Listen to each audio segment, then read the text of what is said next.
Analyse, débat et décryptage de l'actualité. Le gouvernement togolais a confirmé ce mardi 20 janvier 2026 l'extradition vers le Burkina Faso de Paul-Henri Sandaogo Damiba, ancien président de transition renversé en septembre 2022.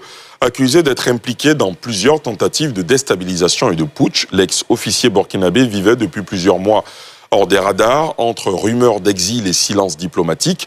Cette extradition marque un tournant majeur dans la gestion des crises sécuritaires en Afrique de l'Ouest. Pourquoi maintenant? Dans quelles conditions? Et avec quelles garanties? Quelles conséquences pour la stabilité régionale? Évidemment, on entend... Alors, moi, je regarde cette situation avec une certaine forme de... C'est amusant quelque part. Quand vous regardez, par exemple, et je prends tous les pays qui sont aujourd'hui appelés par beaucoup de politologues, ils appellent ça la ceinture des coups d'État. Donc Mali, Niger, Burkina et un peu la Guinée. Alors, au Mali, le pouvoir actuel est arrivé tôt et c'est sous eux que se passe le procès de Amadou Aya Sanogo. En Guinée, c'est sous Mamadi Doumbia que se passe le procès de Dadis et compagnie. Et ensuite, c'est le tour du Burkina maintenant. Comme quoi, ceux qui font des coups d'État se font souvent prendre avec l'appui d'autres qui font des coups d'État. Comme quoi, tout le monde sait que faire des coups d'État a des conséquences spécifiques et qui finiront bien évidemment par payer ces conséquences-là. Aujourd'hui, ce jeu, tout le monde le savait. Le choix du Togo pour Damiba, c'était un faux choix. C'est un choix qui n'est pas très intelligent, qui n'est pas malin, surtout connaissant la position politique du Togo.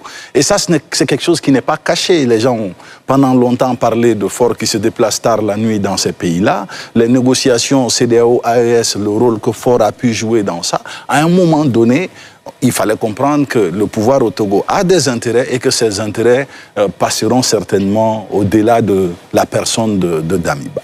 Maintenant, ce qui lui est reproché, c'est aussi ça le challenge, parce qu'on lui reproche blanchiment de capitaux, enrichissement illicite, incitation à la criminalité. Toutes ces choses peuvent être reprochées à qui aussi? À celui qui demande à ce qu'on ne lui rende. Donc réellement, pour moi, cette situation, c'est juste un autre tour de magie, parce que récemment, avec la situation au Bénin, récemment avec les situations au Venezuela, la narrative par laquelle ces pouvoirs installés par le putsch sont bien fortes et peuvent faire quelque chose, c'est effriter. Et connaissant bien les approches utilisées par Ibrahim Traoré, ce n'est qu'une autre approche pour dire je suis encore là et je peux faire quelque chose. Et pour cela, il fallait trouver les moyens et s'il le faut, satisfaire les besoins du Togo pour récupérer Paul-Henri Damiba. Docteur Banga? Voilà. Moi déjà, que je suis d'accord avec lui, il y a une imprudence chez Damiba. Je peux comprendre que dans le feu de l'action sur le Togo, mais perdurer au Togo, quand c'est les relations qu'on a entre le Togo et les pays de l'AES, moi, c'est totalement imprudent. D'autant plus que à chaque tentative avérée ou pas, ou supposée de coup d'État, on connaît le narratif, c'est Damiba, la Côte d'Ivoire, la France. Donc, il devait, moi, à mon avis, bouger. Après, pour le Togo, il y a deux choses. Soit les preuves ont été irréfutables, on verra, mais je pense qu'il y avait d'autres solutions pour le Togo. Moi, la solution la plus importante, idéale pour le Togo, c'est de demander à Damiba de quitter le Togo.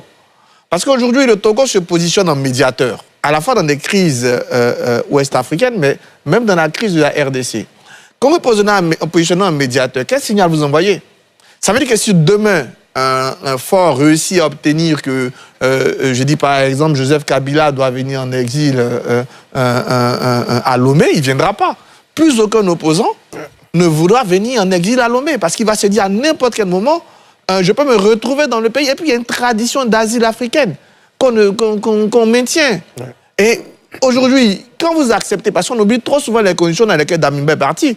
Damiba est parti dans des conditions où, peut-être que Eric pourra mieux en parler que nous, où son armée n'avait pas perdu le combat. Ils avaient peut-être perdu la bataille, mais pas encore la guerre. Et c'est en ce moment-là que ce soit le Moro Naba, les chefs traditionnels, les chefs religieux, le Togo apparaît pour dire à Damiba, si tu continues de faire de la résistance face à ce qu'enclenche Ibrahim Touré et sa bande, on risque de se retrouver dans le chaos. Et donc, pour éviter le chaos, casse-toi au Togo. Mais à partir de ce moment-là, ce n'est plus, on parle de droit ou de politique, mais Damiba n'est pas en situation de droit au Togo, il est en situation politique. Et en ce moment, la première solution doit être politique. Soit on a des preuves irréfutables comme Damiba, en ce moment-là, on le menace, on lui demande d'arrêter, quitte à le garder quelques jours, on lui demande tout simplement de plier bagage.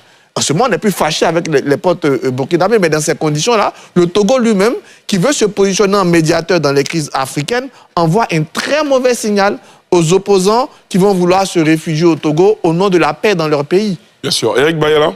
Oui, mais sur la question, c'est une question qu'il faut traiter avec circonspection, parce que la posture du Togo gêne un peu. Quand on lit le communiqué, il est clairement indiqué qu'il y a eu des garanties que le Togo a pu obtenir en ce qui concerne que M. Damiba ait un procès équitable et que la peine de mort ne soit pas exécutée contre lui. Mais que sont les partis en présence qui discutent du contenu de son extradition? Vous avez d'un côté le Togo, qui est, j'allais dire, avec un président qui est élu, et de l'autre côté, vous avez une junte militaire, et donc qui n'a pas de légalité constitutionnelle. Et donc, rien ne peut engager donc ces accords-là que le Burkina prend vis-à-vis du Togo. Ça, c'est d'abord un premier point. Le second point, n'oublions pas que le lieutenant-colonel Henri Damiba était le chef de la junte qui a fait le coup d'État contre Roch et Christian Kaboré. Et il avait, au niveau de la transition, on a parlé de MPSR 1. Et Ibrahim Traoré arrive avec le même MPCR, mais 2, avec des visions différentes. Et donc, il y a forcément, si vous voulez, depuis toujours, cette volonté manifeste de pouvoir maîtriser Damiba, parce que Damiba avait été le chef dans l'armée d'Ibrahim Traoré, il avait les troupes avec lui. C'est cela. Mais à côté de cela, quand le coup... Ce que je veux vous proposer, c'est de vous permettre de faire votre développement juste après le JT, parce que l'heure commence à presser. Je vais permettre quand même à Sylvain Guédé-Débailly d'en dire un mot avant d'aller à NC News. Sylvain? Oui. D'entrée de jeu?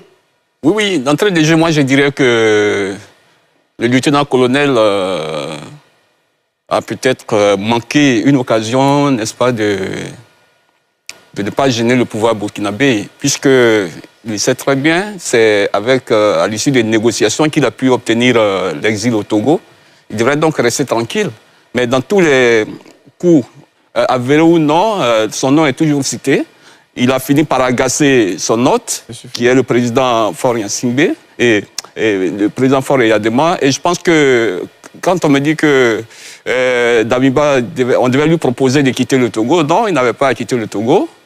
Le Burkina a présenté une demande d'extradiction, accompagnée d'un mandat d'arrêt. Il ne pouvait qu'exécuter le mandat d'arrêt, comme il l'a fait dans d'autres situations. Dans la situation ivoirienne, on se souvient que Dida Kwasi, qui était aussi réfugié au Togo, a été extradé dans les mêmes conditions. Donc, c'est le même Togo, c'est le même fort.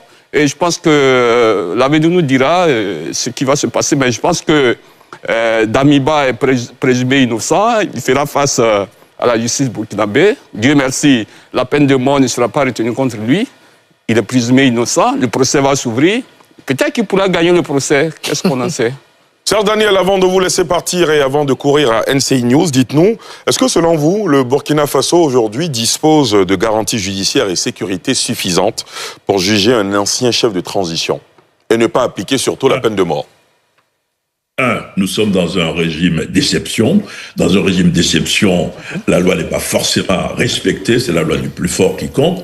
Je voulais me permettre très rapidement de dire quand même quelque chose à propos de Damiba, c'est que d'après mes informations, depuis 2022, il rêvait de quitter le Togo pour se rendre aux États-Unis. Pourquoi il n'a pas pu le faire? Est-ce qu'on l'en a empêché? Est-ce qu'il n'a pas eu les moyens? Je voulais me permettre de le préciser parce que j'ai entendu tout à l'heure, au cours du débat, des gens intervenir sur sa présence au Togo. Très bien. Alors, pour revenir à ma question, les garanties d'un procès équitable pour Paul-Henri Sandaogo Damiba au Burkina Faso. On va voir comment ça va se dérouler. D'abord, il est arrêté, c'est une arrestation. Pour le moment, il n'a pas encore vu son avocat, il n'a pas encore vu d'avocat d'après mes informations. Son épouse est sans nouvelles de lui. On va voir ce qui va se passer, devant quel tribunal il sera jugé. Donc, en termes de perspective, je pense qu'il faut plutôt des hypothèses. Je ne peux pas affirmer brutalement qu'il ne sera pas jugé en respectant la loi. Je ne peux pas dire le contraire. Il faut attendre de voir comment les choses vont se dérouler.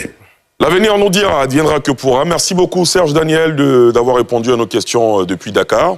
Et avec vous, on suivra évidemment cette situation, cette actualité au fur et à mesure qu'elle évoluera. Merci beaucoup.